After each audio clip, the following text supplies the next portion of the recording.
Fala pessoal, beleza? Professor Rafael aqui. Vamos falar das figuras seccionadas. Quando eu secciono uma figura sólida ou quando eu corto, pego um pedaço, passa a faca. Quando eu secciono aqui uma pirâmide, corto ela de forma paralela à sua base, porque eu poderia fatiá-la de qualquer jeito, mas se eu corto ela paralela aqui, rente à sua base, a uma certa altura do chão, ou uma certa altura da base, a figura que eu vou formar aqui é uma pirâmide sem ponta. É um pedaço dessa pirâmide. Isso aqui recebe o nome para mim de tronco de pirâmide. Então, se eu quero achar qual que é o volume do tronco de uma pirâmide, é só pensar que eu tinha uma pirâmide no qual eu retirei um pedacinho dela. O que me sobrou é o resto. Então, eu posso pensar que existia uma pirâmide original, vou colocar assim, um volume grande, eu retiro para mim o volume de uma pirâmide pequenininha que eu retiro aqui, que eu arranco fora desse Vzinho aqui. Isso tudo me sobra aqui o volume desse tronco. Então, é a forma mais padrão da gente obter o que sobrou para nós lá, da secção. Se eu seccionar a mesma coisa, a mesmíssima ideia de um cone, passo a faca aqui, eu retiro aqui a pontinha dela. Então, me sobra também um tronco de um cone. Que eu posso pensar que eu havia um cone original, com uma altura enorme aqui, um volume dele, que eu retiro aqui um conezinho menor, isso vai me obter aqui o volume de um tronco, que é esse tronco aqui, que é o restante. Então esse é o jeito mais padrão que nós temos de se encontrar os pedaços da secção. Agora, umas figuras que nós temos também de interessante. Se eu secciono, por exemplo, esse cilindro aqui, nessa forma, passando pela diagonal, de uma ponta a outra, eu obtenho um trem meio estranho. Uma figura assim que não consigo identificar direito. Pareceria um cone meio torto, mas ele tem cilindro, ele tem circunferência em cima e embaixo. Quando você secciona aqui, é tranquilo de enxergar que na verdade você cortou a metade desse cilindro. Então nós temos aqui meio cilindro de volume. Normalmente eu te pergunto volume. Essa situação fica mais interessante quando eu corto aqui um cilindro grande, mas não todo. Quando eu pego ele aqui, ele é um cilindrão por aqui, e eu cortei ele dessa forma aqui.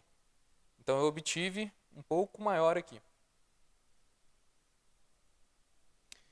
Qual que é a nossa técnica? É isso, você separa em dois cones, uma parte de cima e uma parte de baixo, considerando que esse pedaço aqui de cima é metade do que se fosse um original lá em cima, daquela forma. Muito comum, por exemplo, vou cortar um salame, vou cortar alguma coisa que é cilindro, e passo a faca desse jeito, em vez de cortar certinho assim, sem querer cortei torto. Então é uma forma de calcular essa figura. E quando eu pego aqui uma esfera e corto ela, secciono ela por aqui assim, paralelo também ao seu centro, a uma certa altura aqui, é como se eu estivesse fazendo a tampinha da laranja, quando você descasca para comer e tudo mais. Aqui você tem que pegar a grande sacada. Quando você corta e secciona e abre e vê essa figura, é uma circunferência. Se é uma circunferência, aqui eu tenho um raiozinho, um raio dessa parte. Eu preciso relacionar sempre essa parte dessa circunferência, essa coisa nova, essa altura, com alguém que já estava lá, ou seja, com o raio da circunferência antiga. Eu sei que normalmente nós desenhamos o raio mais ou menos aqui, assim para cá, o raio mais ou menos aqui para cá, porque são coisas retas, né? Reta aqui, reta lá. Mas tomba esse raio aqui e coloca ele na perpendicular. Aqui você vai obter uma relação importantíssima, a relação entre os raios. Você tem aqui a altura de onde foi cortado em relação ao centro, mais o raiozinho novo dessa parte que nós obtemos é igual ao raio ao quadrado da original. Essa parte que nós obtemos aqui, a tampa da laranja, nós dizemos aqui que é uma calota de uma circunferência. Posso também seccionar essa circunferência aqui, uma esfera, gente, esfera tridimensional. Posso também seccionar essa esfera aqui, partindo como se fosse gominhos de laranja ou então gominhos de mexerica ou tangerina. Eu arranco ela aqui, olha, um pedaço lá do centro. Então vou arrancando e desfazendo ela aqui, pegando lá de dentro. Para achar o volume desse gominho, a gente vai pensar que eu peguei uma parte do total. Então se eu, por exemplo, cortar isso aqui em 4 partes, arranco um gominho, esse gominho é a quarta parte do volume original.